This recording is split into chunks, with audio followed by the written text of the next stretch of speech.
और 226 में संविधान में अंतर बताया जा रहा था। कुछ अंतर बताया गया था आपका और कुछ अंतर बाकी था। देखिए अगला अंतर हम 2-3 अंतर और बताएंगे, क्योंकि आगे भी फिर आपका पढ़ाना पड़ेगा आर्टिकल 32 अच्छे से, यानी कि अभी शब्द केवल तो आर्टिकल 32 के बारे में आपका माने आर्टिकल 32 के बारे में अगला नियम ये है कि आपातकाल में भी इसे अब सस्पेंड नहीं किया जा सकता, जबकि आर्टिकल 226 के बारे में ऐसा कोई नियम नहीं है।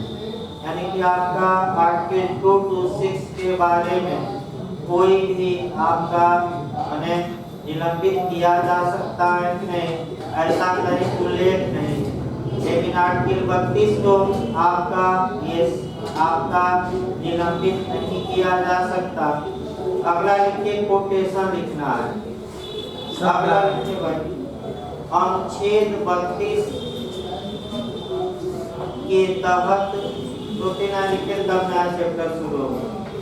अनुच्छेद 32 के तहत उच्चतम न्यायालय अनुतोष देने के लिए बाध्य है। अनुच्छेद 32 के तहत उच्चतम न्यायालय अनुतोष देने के लिए बाध्य है, विवेकाधिकार नहीं है, बाध्य है। जबकि अनुच्छेद 226 के तहत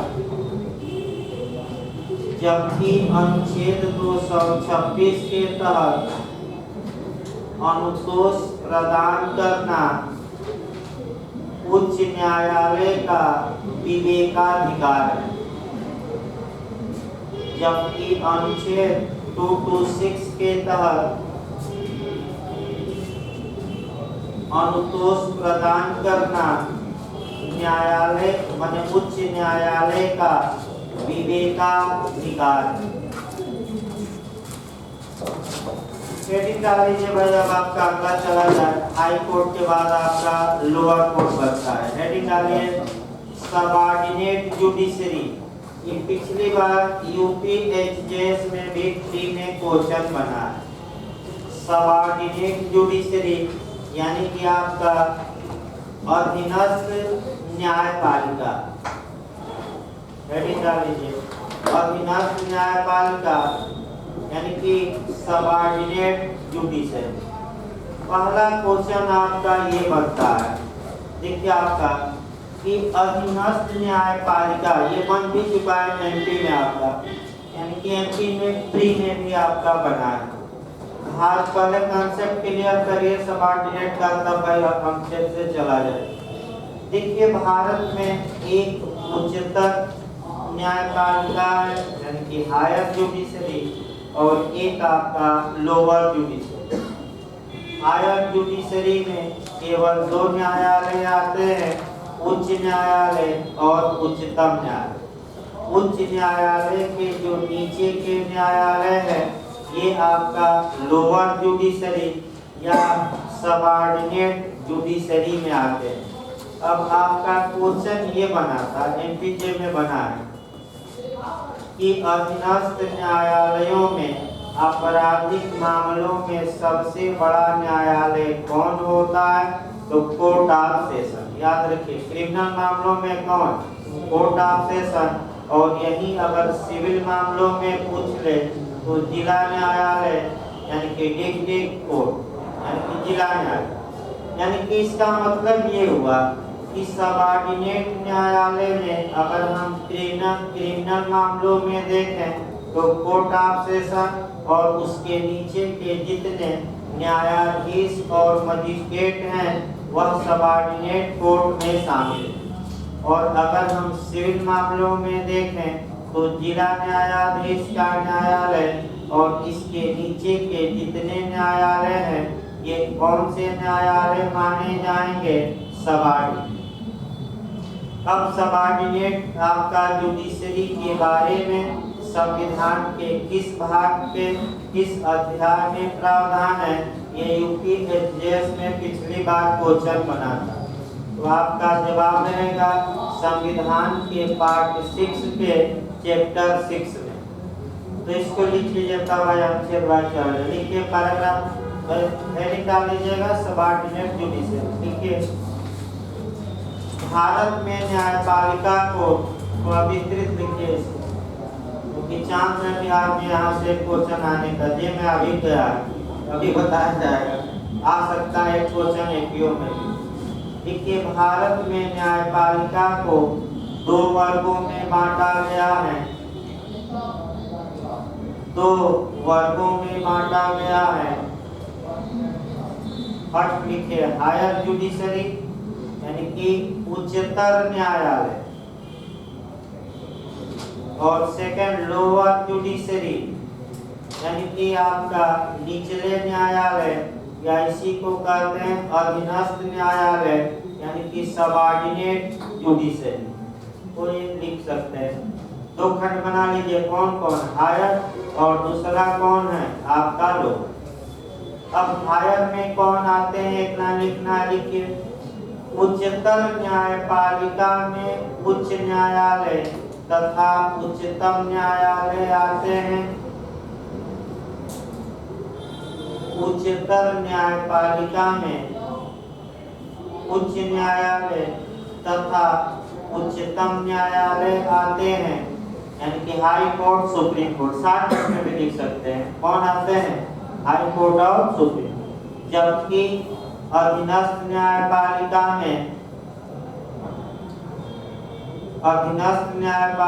में उच्च न्यायालय के नीचे के न्यायालय आते हैं। जबकि अधीनस्थ न्यायपालिका में उच्च न्यायालय के नीचे के न्यायालय आते हैं।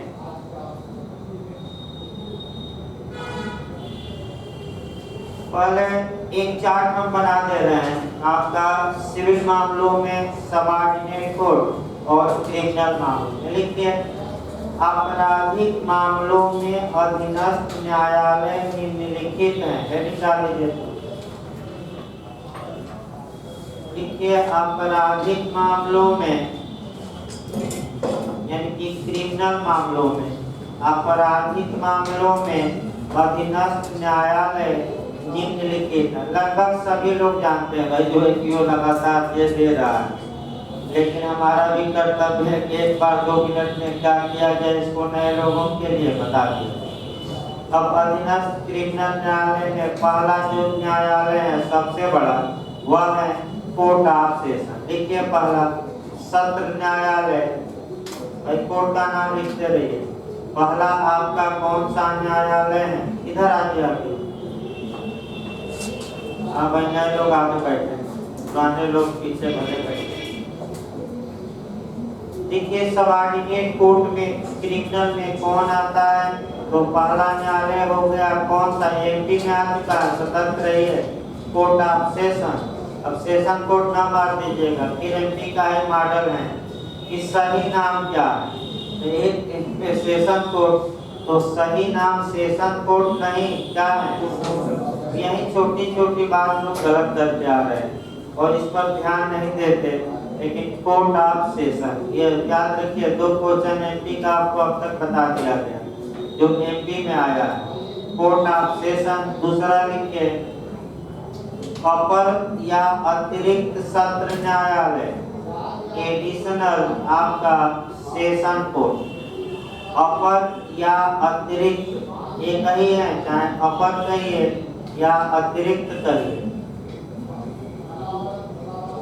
इंग्लिश में एडिशनल कहा जाता है, एडिशनल, क्योंकि अभी आपका फिर पेपर आएगा। तो अपर या अतिरिक्त सत्र न्यायालय। तीसरा लिखिए भाई नीचे उसके सहायक सत्र न्यायालय, असिस्टेंट, एडिशनल नहीं, फिर मैं बता रहा हूँ, असिस्टेंट सेशन जज यानी कि सहायक सत्र न्यायालय। इतने तक के लोगों को न्यायाधीश कहा जाता है क्रिमिनल। इसके बाद मजिस्ट्रेट आते हैं। लिखिए नीचे इसके लिखते रहिए, मुख्य न्यायिक मजिस्ट्रेट, चीफ जुडिशियल मजिस्ट्रेट, मुख्य न्यायिक मजिस्ट्रेट यानी कि चीफ जुडिशियल मजिस्ट्रेट। इसके बाद आते हैं अपर या अतिरिक्त मुख्य न्यायिक मजिस्ट्रेट। इसके बाद लिखिए एडिशनल, अपर या अतिरिक्त मुख्य न्यायिक मजिस्ट्रेट। इसके बाद आता है आपका प्रथम वर्ग न्यायिक magistrate, first class judicial magistrate. प्रथम वर्ग न्यायिक magistrate, first class judicial magistrate. और लास्ट वाला है सेकंड क्लास जुडिशियल मजिस्ट्रेट यानी कि द्वितीय वर्ग न्यायिक मजिस्ट्रेट। ये क्रिमिनल मामलों में आपका बताया गया क्रम पूछ ले तो क्या भरोसा क्या पूछ ले आजकल। द्वितीय वर्ग न्यायिक मजिस्ट्रेट, इंग्लिश में कहते हैं सेकंड क्लास जुडिशियल मजिस्ट्रेट। आइए अब हेडिंग डाल लीजिए भाई, सिविल मामलों में अधीनस्थ न्यायालय। ये क्रिमिनल में बताया, लिखिए सिविल मामलों में अधीनस्थ न्यायालय। सिविल मामलों में अधीनस्थ न्यायालय सबसे बड़ा लिखिए डीजे यानी कि जिला जज। जिला जज हो गए, ये सबसे बड़े सिविल मामलों के जिले में न्यायालय जिला जज। सेकंड लिखिए, इसके बाद अपर जिला जज यानी कि एडिशनल डिस्ट्रिक्ट जज, अपर जिला जज। तीसरा लिखिए सिविल जज सीनियर डिवीजन, सिविल जज सीनियर डिवीजन। अगला लिखिए सिविल जज जूनियर डिवीजन, सिविल जज जूनियर डिवीजन। और लास्ट में लिखना है स्मॉल काजेज कोर्ट यानी कि लघुवाद न्यायालय। ये सबसे छोटा है, कौन सा न्यायालय सिविल में? लघुवाद न्यायालय, अर्थात इसको कहा जाता है आपका स्मॉल काजेज कोर्ट, उर्दू में खलीफा न्यायालय। खलीफा नहीं, ये नहीं कि खलीफा लिख दीजिएगा, तो खलीफा न्यायालय। दोनों में जमीन आसमान का अंतर है। खलीफा मतलब कि सबसे बड़ा और खलीफा मतलब क्या हुआ? छोटा। तो खलीफा सुने कि नहीं?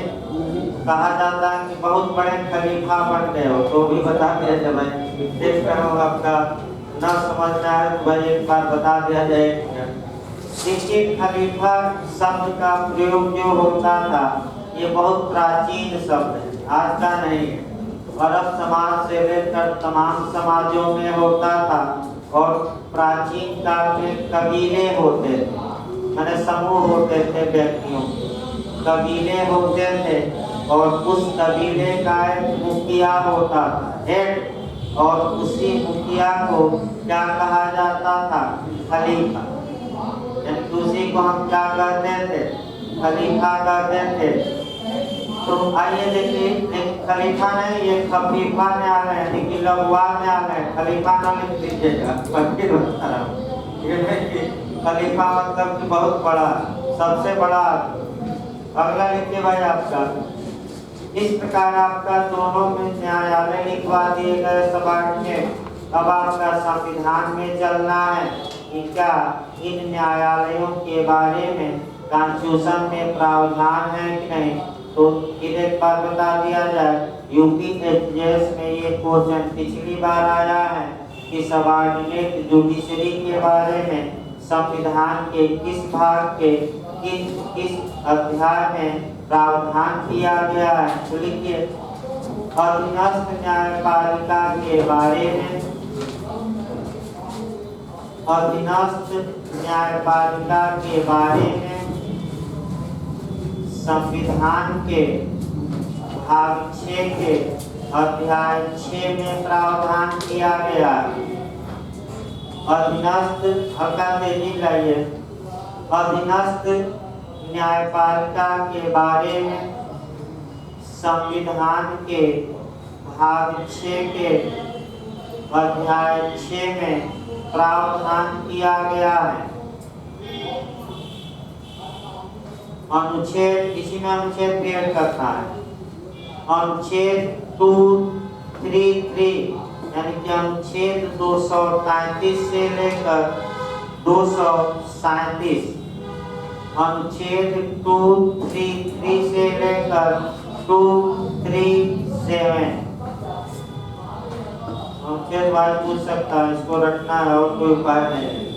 अनुच्छेद 233 से लेकर 237 इसको रट कर जाइएगा। अगला देखिए, अभी कैसे शुरू किया जाए। 3 अनुच्छेद आपको क्रम से पढ़ना, ये याद रखिए। जो आपका एडीजे होते हैं, यानी कि जो आपका जिला न्यायाधीश होते हैं, उनकी नियुक्ति के लिए प्रावधान अनुच्छेद 233 में है। और जो ये मजिस्ट्रेट नियुक्त होते हैं पीसीजे वाले, उसके लिए 234 में, और इन पर कंट्रोल किया जाता है 205। क्रम से पहले क्रम बनाइए। ये यूपीजे में आ चुका है, तो यूपीजे में आया है कि मजिस्ट्रेटों की नियुक्ति का प्रावधान संविधान के किस अनुच्छेद में है। तो पहले क्रम बनाइए, तब पढ़ाया जाएगा। फिर एक बार याद रखिए भाई, अनुच्छेद 235 में जिला न्यायाधीश, 234 में जिला न्यायाधीश से भिन्न लोग, भिन्न माने वही मजिस्ट्रेट और लोग, और दोनों इन पर कंट्रोल करता है उच्च न्यायालय करता है। किस अनुच्छेद के तहत? तो एक अनुच्छेद और आगे बढ़ना है 205। तो कम से कम अब इतना तक तो पहले पूछा जाता था, लेकिन बिहार ने ये किया कि बिहार आयोग ने ये बता दिया कि केवल 3 अनुच्छेद से काम नहीं चलेगा, 1-2 और अनुच्छेद भी इसमें पढ़िए। इस बात ने बता दिया और उसको भी पढ़ना है। आइए करके शुरू किया जाए। देखिए 233 आपका तब और इसमें लिखवाया जाए जिला न्यायाधीश, पहले समझिए उसके बाद लिखवाया जाएगा। 233 अनुच्छेद में है जिला न्यायाधीशों की नियुक्ति।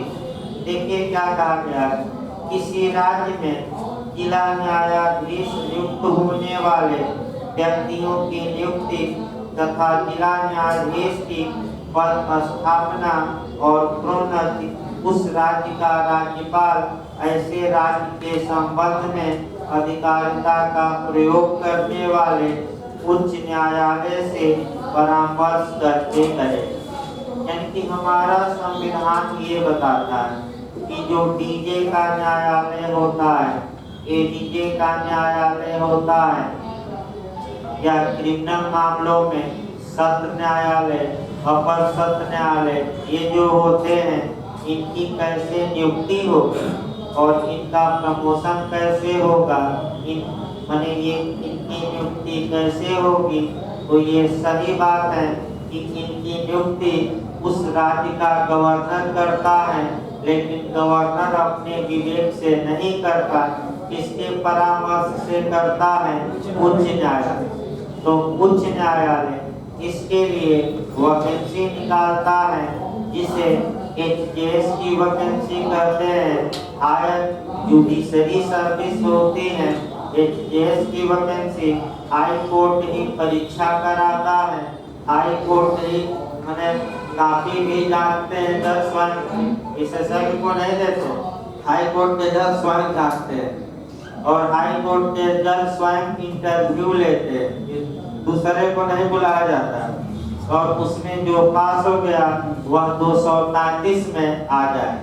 यानी कि इसका मतलब ये हुआ कि हायर जुडिशरी में कैसे नियुक्त व्यक्ति होगा, तो आपका हाई कोर्ट के परामर्श से कौन करेंगे?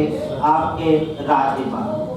यहाँ एक समस्या उत्पन्न हुई और वो समस्या देखना, इसको थोड़ा इसके बाद हम सीआरपीसी में जाएंगे।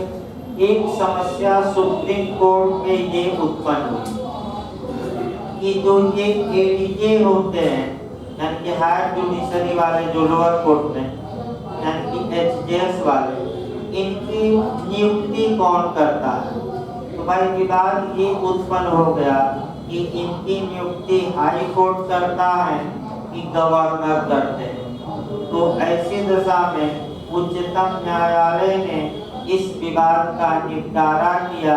असम राज्य भर से रंग मोहम्मद के केस लिखवाएंगे। केस असम राज्य बना रंग मोहम्मद का केस है और सुप्रीम कोर्ट ने इसका निपटारा किया और बता दिया कि इन लोगों की प्रारंभिक नियुक्ति राज्यपाल ही करते हैं, लेकिन जैसे ही ये लोग नियुक्त हुए अब राज्यपाल का पावर समाप्त हो गया और पूरा कंट्रोल ट्रांसफर से लेकर बर्खास्त तक का कंट्रोल हाई कोर्ट करता है।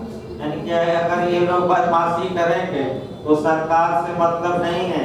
नियुक्ति के बाद कौन कंट्रोल इन पर करता है? उच्च न्यायालय, प्रशासनिक समिति होती है। और अभी आपका देखिए वहाँ का ही मामला है, बहुत मैंने मामला पॉपुलर था। उत्तराखंड का मामला अभी पेपर में भी निकला था, अगर आप लोग सुने। एक लेडी जज थी, वह एक छोटी बच्ची को रखती थी और उसका शोषण करती थी, टार्चर करती थी, मैंने घर का काम कराती थी। ये बात आपका फैल गई मीडिया में रायता जैसे। हाई कोर्ट ने जांच बैठाई, जांच में ये बात सही पाई गई तो हाई कोर्ट ने बर्खास्त किया और रिकमेंडेशन भेज दिया राज्यपाल के पास। या आप केवल क्या करिए इस पर साइन और अपना क्या लगा दीजिए। और अंत में राज्यपाल ने मोहर लगा दिया, साइन कर दिया, तो जज के पद से क्या कर दी गई? हटा दी। यानी कि आपका हाई कोर्ट ही कंट्रोल करता, मैं बता दूं, सरकार नहीं कर। अगला खंड देखिए भाई, हाँ इसमें कोरिलेट करना है भाई। देखिए ये सही बात है। 2 क्वेश्चन यहाँ आपका बनता है, ध्यान में रखिएगा। सीआरपीसी की धारा 9 से हम जाकर बता रहे हैं। कौन सी सीआरपीसी की धारा? एक बार ये क्वेश्चन आ चुका है। कोर्ट ऑफ सेशन यानी कि सत्र न्यायालय की स्थापना कौन करती? तो ये सही बात है कि न्यायालय की स्थापना का कार्य स्टेट गवर्नमेंट का है, यानी कि राज्य सरकार का। यानी कि इसका मतलब ये हुआ कि कोर्ट ऑफ सेशन की स्थापना राज्य सरकार करती है, लेकिन उसमें जज की नियुक्ति, तो जज की नियुक्ति में 2 बातें। प्रारंभिक नियुक्ति कौन करता है? राज्यपाल, लेकिन इसके परामर्श से उच्च न्यायालय। उसके बाद पूरा कंट्रोल कौन देखता है? उच्च।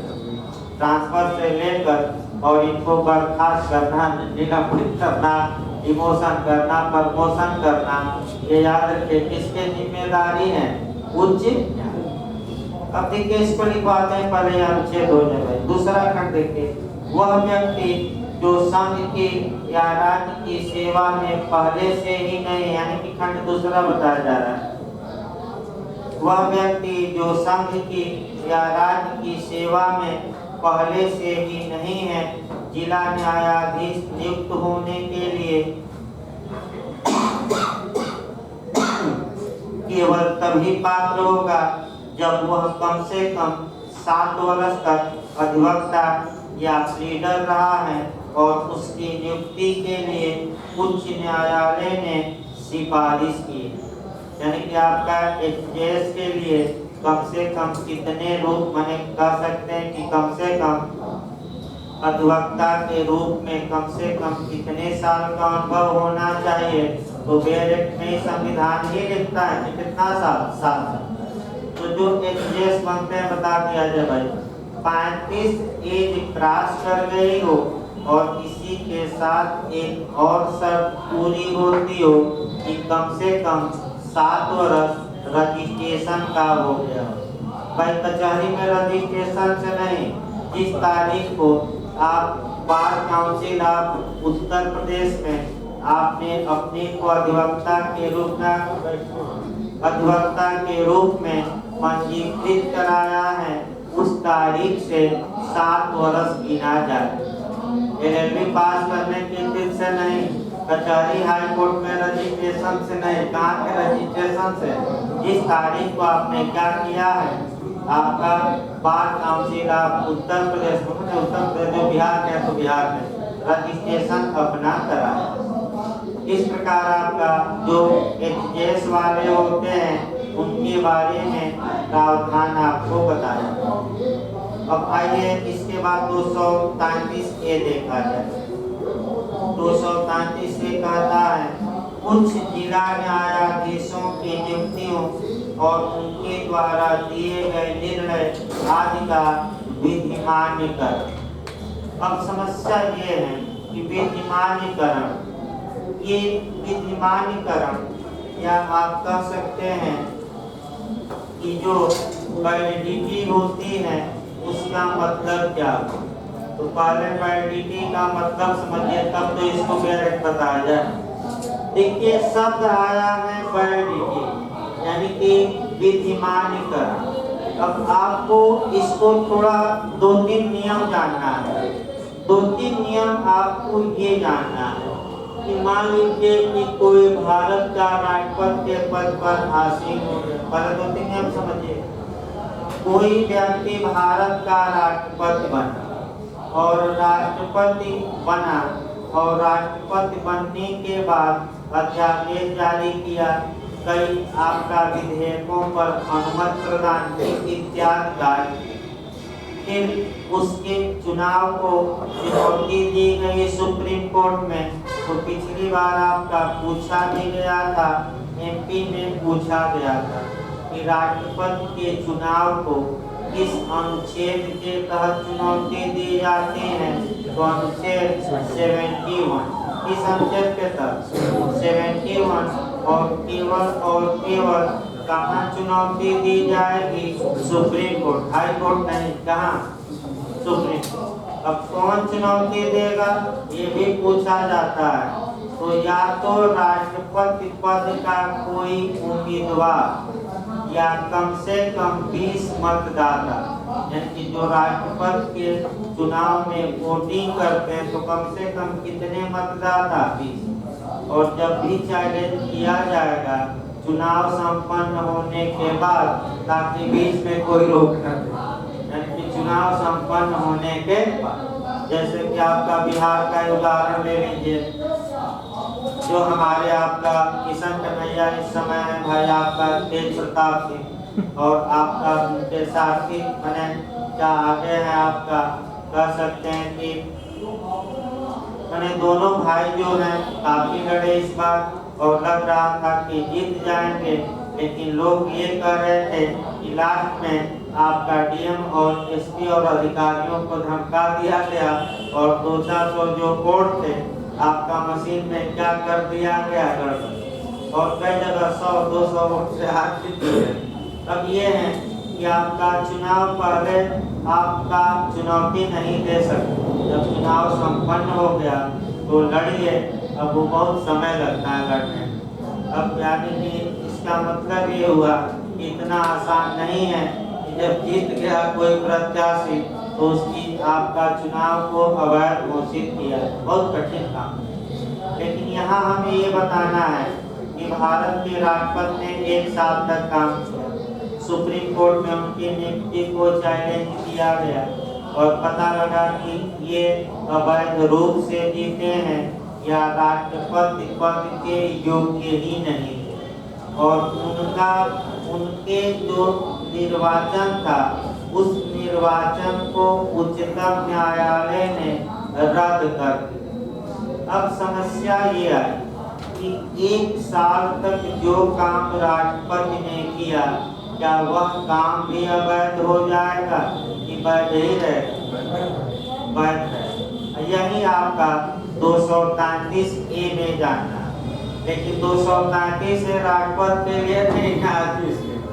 अगर कोई न्यायाधीश के पद पर है और न्यायाधीश के पद पर रहते हुए कोई काम किया और बाद में पता लगा कि इसकी नियुक्ति ही अवैध थी या योग्यता ये नहीं रखता था तो ठीक है, हाई कोर्ट उसको टर्मिनेट कर दे, बर्खास्त कर दे, लेकिन जो कार्य वह पद पर रहते हुए किया है वह कार्य विधिमान्य होगा, अवैध नहीं होगा। इसका उदाहरण आपका उत्तर प्रदेश लोक सेवा आयोग का भी देख सकते हैं, तीनों आयोग का देख सकते हैं। जब उच्च न्यायालय में चंद्रचूड़ साहब जज के मुख्य न्यायमूर्ति उच्च न्यायालय थे, तो उस समय सभी आयोगों के अध्यक्षों की नियुक्ति को, जितने आयोग 3-4 है इलाहाबाद, सबकी नियुक्ति को अवैध घोषित कर दिया था और सबको इस्तीफा देना पड़ा, यानी कि क्यों वारंटो जारी करते। मान लिया कि इनकी नियुक्ति अवैध है तो क्या उनका कार्य भी अवैध हो जाएगा? नहीं, कार्य वैध ही रहेगा, नियुक्ति क्या हुई? अवैध। उसी प्रकार बस एक लाइन जानना है कि अगर कोई व्यक्ति जिला न्यायाधीश के पद पर आसीन हो गया, 1-2 साल तक कार्य किया और बाद में पता लगा कि ये तो योग्य ही नहीं था और हाई कोर्ट ने उनको क्या किया? हटा दिया, तो जितने दिन वह काम किया है वह बताइए वह कार्य वैध होगा कि अवैध? तो उसको विधिमान्यकरण घोषित किया गया है और कहाँ घोषित किया गया है? 233 के नए अनुच्छेद में, उतना डिटेल में नहीं देखा जाता है। अगला ये 234 अब आइए, न्यायिक सेवा में जिला न्यायाधीशों से विभिन्न व्यक्तियों की भर्ती कराई, यानी कि आपका जो जिला न्यायाधीश है उनसे भिन्न व्यक्ति, तो ये जो भिन्न व्यक्ति होते हैं ये पीसीएस जे वाले होते हैं, याद रखिए। जो पीसीएस जे की वैकेंसी आती है वह आपका अनुच्छेद 234 से गवर्न हो, यानी कि फिर एक बार याद रखिए, एचजेएस वाली वैकेंसी अनुच्छेद 233 से गवर्न होगी और पीसीएस जे वाली वैकेंसी संविधान के किस अनुच्छेद से गवर्न होगी? तो 234, याद रखिएगा, पूछा भी जाता है। फिर एक बार देखिए कैसे पूछा जाता है भाई, क्वेश्चन का मॉडल भी बनाना है। अगर ये पूछे कि जिला न्यायाधीश में जिला न्यायाधीश की नियुक्ति, तो 233 याद रखिए। और जैसे ही मैंने जिला न्यायाधीश से भिन्न व्यक्तियों की नियुक्ति, तो तुरंत आपका याद रखना है, कर सकते हैं कि 234। तो जिला न्यायालय से भिन्न व्यक्ति कौन होते हैं? ये पीसीएस जे वाले ही होते हैं, मजिस्ट्रेट। तो इनकी नियुक्ति कैसे होगी? अब पहले आप बेहद एक्ट की भाषा देखिए, तब थोड़ा विभाग हमें बताना है कि क्या विभाग है। देखिए बेहद एक्ट की भाषा भाई आपका, जिला न्यायाधीशों से भिन्न व्यक्तियों की किसी राज्य की न्यायिक सेवा में नियुक्ति उस राज्य के राज्यपाल द्वारा की जाएगी। तो पहला आपका पॉइंट आया कि यहाँ भी नियुक्ति किसके द्वारा? गवर्नर द्वारा, यानी कि उस राज्य के किसके द्वारा? राज्य। अगला सब देखिए कब से, राज्य लोक सेवा आयोग से और ऐसे राज्य के संबंध में अधिकारिता का प्रयोग करने वाले उच्च न्यायालय से परामर्श करने के पश्चात की जाएगी। यानी कि जो राज्य लोक सेवा आयोग है, कौन लोक सेवा आयोग? राज्य लोक सेवा आयोग, राज्य भाई, और किससे परामर्श लिया जाएगा? हाई कोर्ट से। और इसके बाद सबको पहले निकाल दिया जाए के पश्चात और राज्यपाल द्वारा इसमें भी बनाए गए नियमों के अनुसार की जाएगी। यानी कि राज्यपाल ने जो नियम बनाया है उन नियमों के क्या किया जाएगा? तो राज्यपाल अपने मन से नियम नहीं बनाता, हाई कोर्ट, राज्य सरकार जब तक सहमत न हो तब तक आपका नियम बन ही नहीं सकता। अब आइए जो पीसीएस जे की नियुक्ति होती है, यानी कि जिला न्यायाधीश से भिन्न व्यक्तियों की, वही दिमाग में बैठाना है। देखिए इनकी नियुक्ति भी कौन करता है? राज्यपाल। यानी कि प्रारंभिक नियुक्ति, ये सही बात है कि कौन करता है? राज्यपाल। लेकिन राज्यपाल अपने विवेक से नहीं करता। किससे परामर्श लेकर? राज्य लोक सेवा आयोग और किससे? यानी कि पीसीएजे की वैकेंसी में राज्य लोक सेवा आयोग की भी भूमिका होती है, उच्च न्यायालय की भी भूमिका होती है। और यही उच्च न्यायालय जो है कई राज्यों में अपना सिक्का जमाया है, यानी कि कई राज्यों में आयोग से वैकेंसी छीन लिए और कई राज्य में हाई कोर्ट ये भी परीक्षा स्वयं करा रहे हैं। जैसे एमपी हो गया, छत्तीसगढ़ हो गया, तमाम राज्य हैं।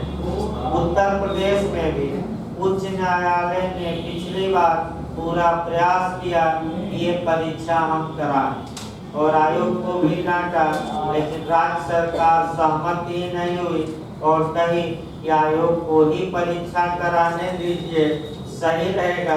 यानी कि हाई कोर्ट पूरे मूड में था, लेकिन राज्य सरकार सहमत नहीं हुई। नहीं तो यूपी में भी ये परीक्षा पीसीएजे वाली कौन कराता? हाई कोर्ट ही कराता, लेकिन अभी यूपी में ऐसा नहीं है। यूपी में कौन कराता है? राज्य लोक सेवा आयोग फार्म निकालेगा। आखिर देखिए आपका हाई कोर्ट, देखिए आपका कितने पद हैं, ये हाई कोर्ट का काम है। पदों का पद कितने खाली हैं, ये हाई कोर्ट आपका राज्य सरकार को भेजता है। राज्य सरकार आपका उत्तर प्रदेश लोक सेवा आयोग को भेजेगी और उत्तर प्रदेश लोक सेवा आयोग फार्म निकालेगा, प्री कराएगा, मेंस कराएगा, इंटरव्यू कराएगा और अंत में फाइनल लिस्ट बनेगी। वह लिस्ट हाई कोर्ट को भेजेगा और आपका सरकार को भेजेगा और तब राज्यपाल उस आपका क्या करेंगे, उस लिस्ट पर साइन कर देंगे और तब इनकी नियुक्ति हो जाए। ये नियम, लेकिन कई जगह लोक सेवा आयोग को बाहर कर दिया गया है।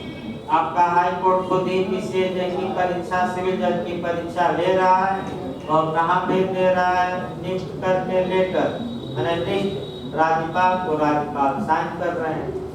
यानी कि पीसीएजे में आपका 200 आपका 34 लाख।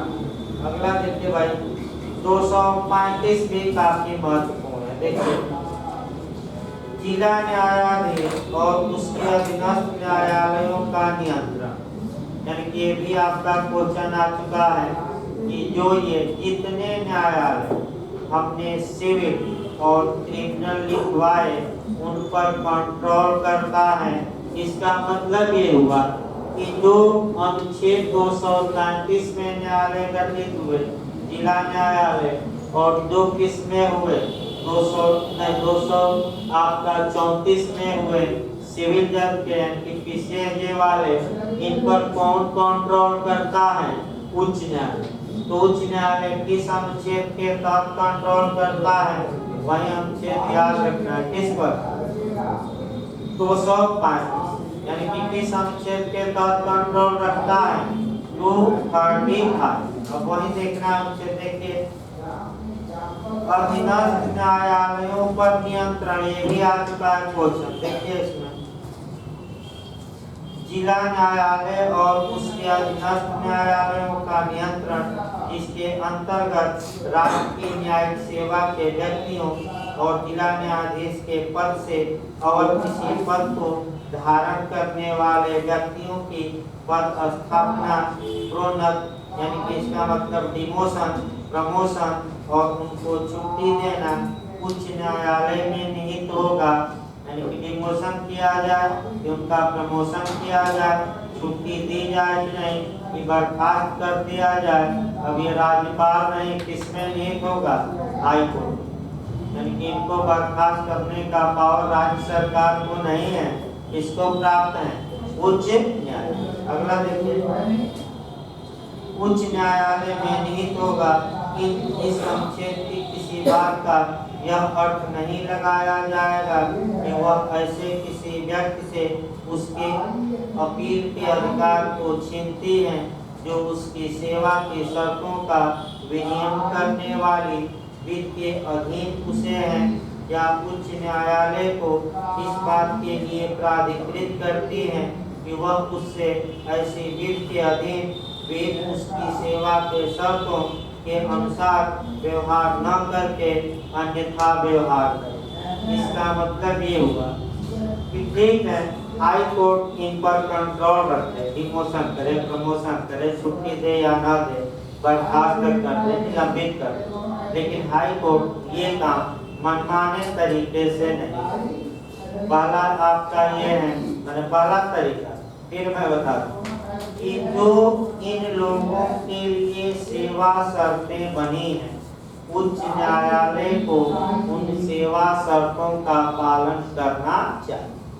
यानी कि जो पीसीए और डीजे के लिए या कोर्ट ऑफ सेशन के लिए सेवा नियमावली है, उस सेवा नियमावली के तहत हाई कोर्ट को कार्य करना पड़ेगा। और दूसरा ये है कि अगर इन्हें अपील का अधिकार है तो क्या हाई कोर्ट इनके अपील के अधिकार को छीन सकता है?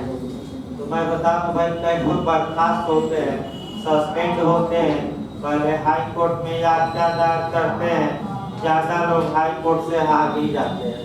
क्योंकि आपका दिक्कत यह है कि हाई कोर्ट ने बर्खास्त किया और आपका हाई कोर्ट ही आपको बहाल कर दे, कम चांस है।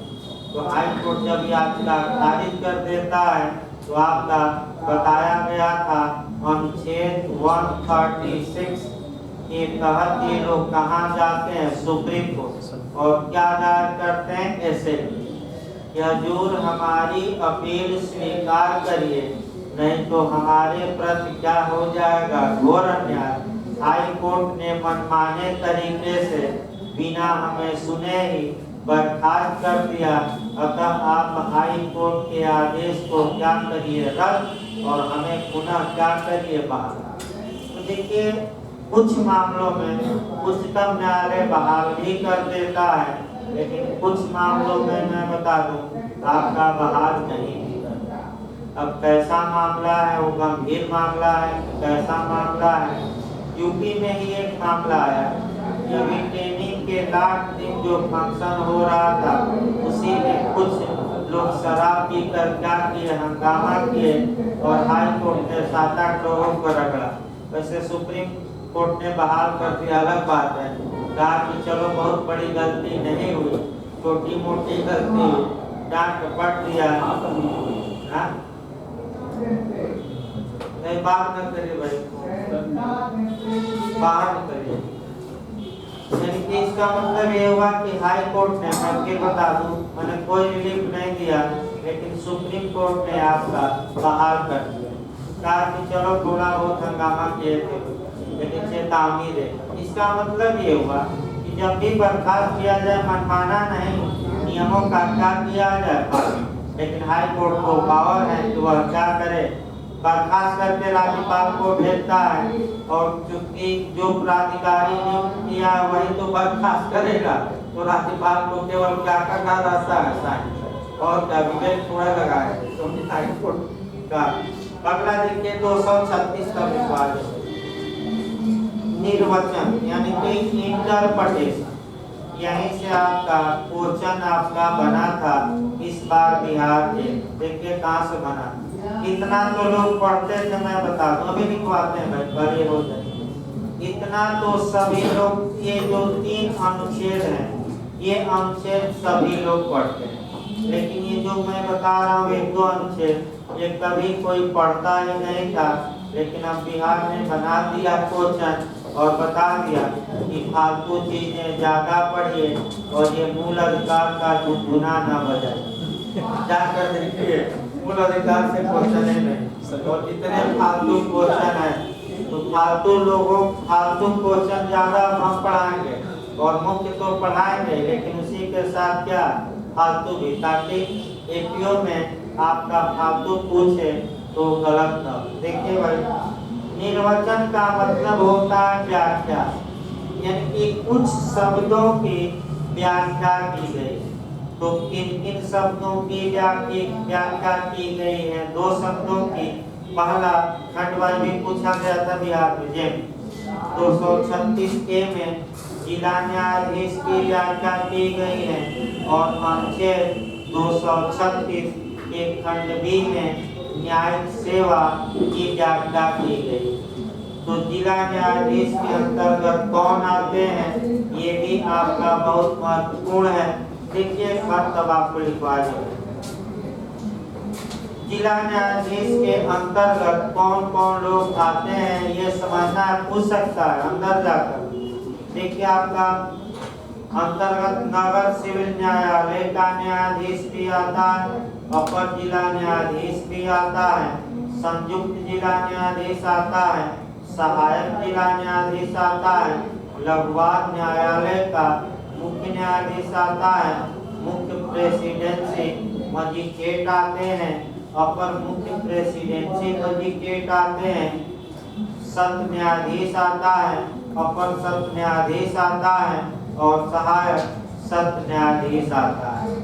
ये सभी लोग किसमें आएंगे, जिला न्यायाधीश में। ये सभी लोग क्या है, बताइए। जिला न्यायाधीश में इतना हमने लिख देखा, सिविल मामलों के न्यायाधीश हैं कि क्रिमिनल की, दोनों केस में समाहित हैं, दोनों, और मजिस्ट्रेट हैं कि नहीं है।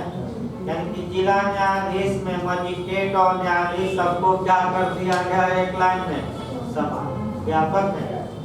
और दूसरा न्यायिक सेवा, तो न्यायिक सेवा का मतलब क्या हुआ, तो आपका अनुच्छेद 236 का खंड भी बताता है कि न्यायिक सेवा पद से ऐसी सेवा विपरीत है जो अनन्यता ना है तो लिख लीजिएगा पूर्णतः, जो अनन्यतः ऐसे व्यक्तियों से मिलकर बनी है जिनके द्वारा जिला न्यायाधीश के पद का और जिला न्यायाधीश के पद से और अन्य सिविल न्यायिक पदों का भरा जाना आश्रित है। आपका यानी कि जिला न्यायाधीश और उनके नीचे यानी कि पीछे के जो पद हैं ये पद न्यायिक सेवा में आए। एक क्वेश्चन और यहाँ बचा है, वो भी बताया जाए तब लिखवा दे भाई, स्टार्ट कर। एक अनुच्छेद ये भी बता दिया जाए, कहीं पूछने का कोई चांस नहीं। अनुच्छेद 237 कुछ वर्ग या वर्गों के मजिस्ट्रेटों पर इस अध्याय के उपबंधों का लागू न हो। देखिए राज्यपाल लोक अधिसूचना द्वारा निर्देश दे सकेगा इस अध्याय के पूर्वगामी उपबंध और उसके अधीन बनाए गए नियम ऐसी तारीख से जो वह इस नियत करे ऐसे अपवादों और उपांतरणों के अधीन रहते हुए जो ऐसी अधिसूचना में भी निर्दिष्ट किया जाए, राज्य के किसी वर्ग या वर्गों के मजिस्ट्रेटों के संबंध में वैसे ही लागू होंगे जैसे वे राज्य की न्यायिक सेवा में नियुक्त व्यक्तियों के संबंधों में लागू होते हैं। इसका मतलब बस एक लाइन हुआ कि राज्यपाल चाहे तो जो ये नियम आपका जिला न्यायाधीश और जिला न्यायाधीश से भिन्न के लिए है, ये नियम अन्य मजिस्ट्रेटों के लिए भी लागू कर सकता है। राज्यपाल चाहे तो लागू करे, सूचना जारी करके चाहे तो लागू। एक पॉइंट आपको बताना है अलग से, वो अच्छा पॉइंट अभी बिहार में पूछा भी गया, यानी कि आपका देखिए क्वेश्चन का, इसीलिए मैं कहता हूँ बस लेक्चर सुनिए, क्वेश्चन कितना निकल रहा है ये तो हम बता ही रहे। अखिल भारतीय न्यायिक सेवा इस समय चर्चा में, इसका मतलब कि आज इंडिया स्तर पर न्यायिक सेवा के लिए एक ही परीक्षा कराई। ये आपका कह सकते हैं कि योजना सरकार बना रही है और इसके लिए आपका क्या इन अनुच्छेदों में कहीं आपको प्रावधान मिला? अखिल भारतीय न्यायिक सेवा ऑल इंडिया जुडिशियल सर्विस के बारे में क्या किसी भी अनुच्छेद में हमने बताया? आपका क्या अनुच्छेद न तो 233 में कुछ लिखा, न ही 234 में, न ही 235 में, और 236 तो केवल दो शब्दों को परिभाषित ही करता है और 237 में भी नहीं। तो आखिर अखिल भारतीय न्यायिक सेवा की स्थापना कैसे की जाए? इसके लिए संविधान में अलग प्रावधान और वह अनुच्छेद है 312। कौन सा अनुच्छेद है? 312। अखिल भारतीय सेवा का सृजन कैसे होगा, और बिहार में संविधान में ये क्वेश्चन बना था। देखिए फिर एक बार अच्छे से जानिए, जो अखिल भारतीय सेवा उसका सृजन किसके द्वारा किया जाएगा?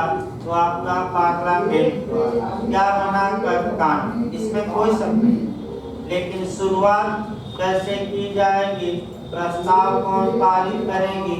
राज्यसभा। यानी कि जब तक राज्यसभा रिजोल्यूशन या संकल्प पारित न करते तब तक आपका मैं बता दूं कि संसद को पावर ही नहीं है कि वह अखिल भारतीय सेवा का सृजन कर सके। और यही बार बार बिहार पूछ रहा है 312 में, और लोग गलत करके आ रहे हैं। अखिल भारतीय अगर ये पूछे कि अखिल भारतीय सेवा के लिए प्रस्ताव किस सदन द्वारा पास किया जाएगा? पहले लोकसभा, राज्यसभा, लोकसभा या राज्यसभा, राष्ट्रपति द्वारा।